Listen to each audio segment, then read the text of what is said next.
we begin with the Houston Rockets last night, who were very fortunate to take down the New York Knicks 105-103. They snap a 4-game losing streak, but that moment right there is what we're going to focus on, not the actual game for the Houston Rockets. If you didn't see it, at the very end of regulation, the Rockets were sloppily dribbling around, trying to get off a last-second shot with the game tied at 103. The ball gets kicked out to Aaron Holiday, who pulls up for three. Jalen Brunson, the New York Knicks star, closes on Holiday, puts his left hand up, jumps, and did not appear to make any contact with Holiday. It wasn't a very good shot. Holiday was far away from the three-point line. He was falling back as he shot it after a bad pass by Jalen Green or a block. I don't even know. It was a mess. And the Rockets took advantage of it. Holiday hits 2 free throws. The Rockets end up winning. And on one hand, you're happy, right? Because the Rockets won. But on the other hand, man, it feels, especially this season, like this is an everyday occurrence where the referees make a mistake. And we already have an issue when it comes to credibility for refs in the NBA. I don't want to sound like Daryl Morey and his report about all the missed calls and Rockets Warriors back in 2018, but this season it feels like once a week something ridiculous happens. Technical fouls given to players for random reasons. Missed calls that upon replay look pretty obvious. Referees defending those calls after the fact. Acting as if we don't have eyes in doing so. And they already have the issue that Tim Donaghy created for them. Disgraced NBA referee who was fixing games. Then on top of that, you got certain stars that get favorable calls. There's makeup calls in the middle of games.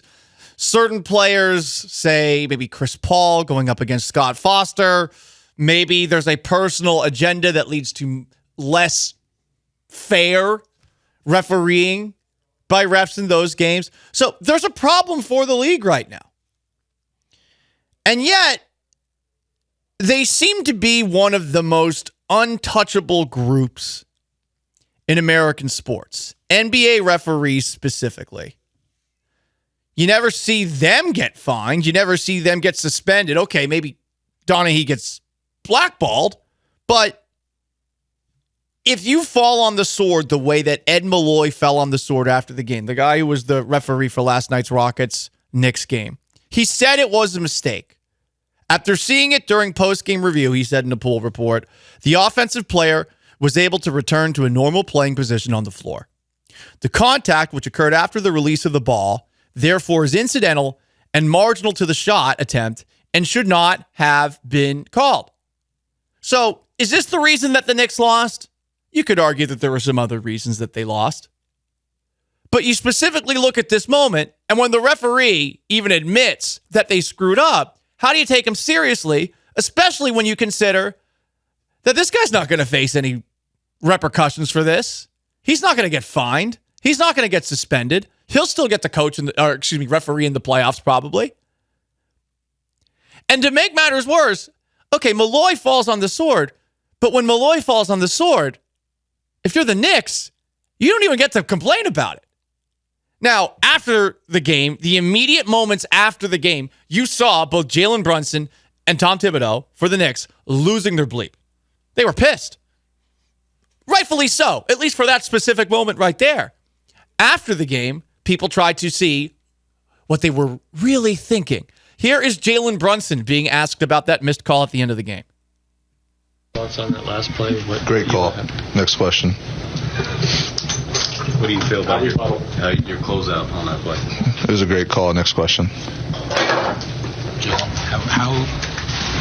How do you make sure that an ending like that doesn't sit with you guys? Great call. Next question. Thanks. So that's all we hear from Jalen Brunson. Tom Thibodeau looked like he was going to shoot somebody after that game was done. Surely Tom Thibodeau, who was as angry as ever and is a bit of a hardo himself. Surely Tom Thibodeau will give us the rant against the referees that we want after the game. I'm not trying to goad you at all. Yes, you are. Go ahead. I'm not. It's okay. You do your job. I'm really curious. You got a tech tonight. So you haven't gotten a tech all year. Yeah. There was obviously something with the officiating that made you think that was warranted. Was there a certain thing that was going on with the officials that particularly irked you? The thing with the officials, this is the way I feel about that in general, is I don't really care how tight the game is called. You can call it tight or you can call it loose. I just would like the consistency to be the same. And and they have a job. They have to control and manage the game. That's their number one responsibility.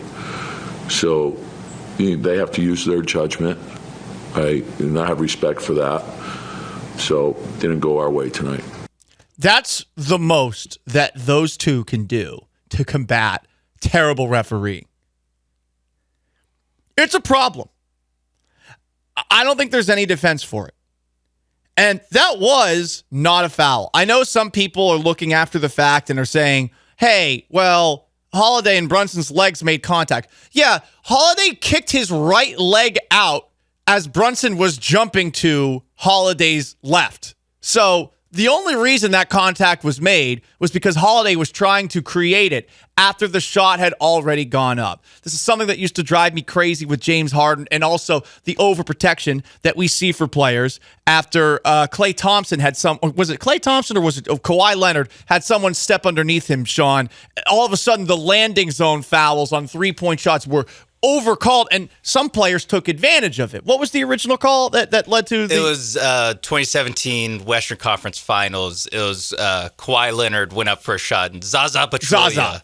That one was actually bad. Correct. That one was bad. That's where all these things kind of start, or a lot of this stuff starts, is with an actual bad, that is actually a penalty. That should not be allowed. It's same thing with the Brady, the hit that cost Brady his ACL, and that changed quarterback hitting forever. Correct. Where it's that one was actually pretty bad. Yes. Now we don't need every time Matthew Stafford gets touched to be a foul. There's overcorrections that happen when star players get injured. We're seeing this across sports. So, with all that said, I feel for Knicks players from this perspective and coaches. There's no accountability for this ref screwing this up. And he screwed it up. That said,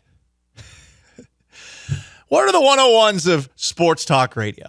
You got to pander to your audience, baby. And no one panders quite like the Paul Gallant Show.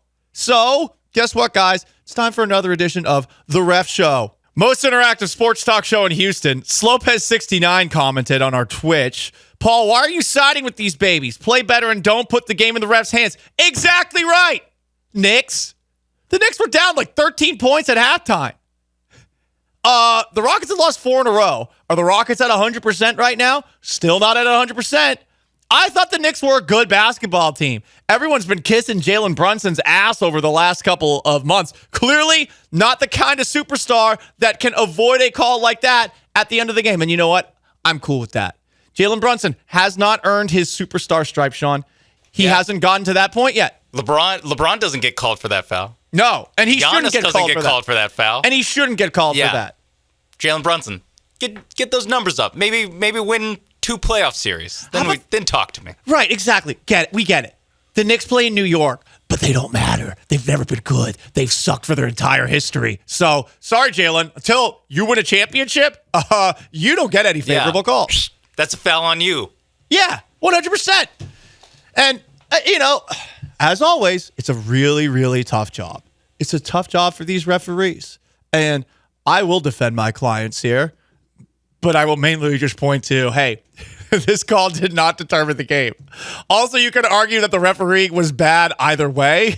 There were some other spotty moments, right after that missed 3 at the end and the 2 free throws. There was another review underneath the basket for the last 0.3 seconds to determine whether or not the Knicks rebounded it in time. They didn't. They didn't need to review because that? it's physically impossible to rebound and call a timeout in 0.3 seconds. Why do they need to replay that? I don't understand that. There was a moment around halftime as well. And I honestly, off the top of my head, forget, but there are enough moments over the course of this game, referees involved, where it was not this moment alone that cost the New York Knicks last night. And by the way, Knicks shot 7 for 12 from the free throw line, barely above 50%. Good point. Make some free throws. Make your free throws. They're free for a reason. Okay?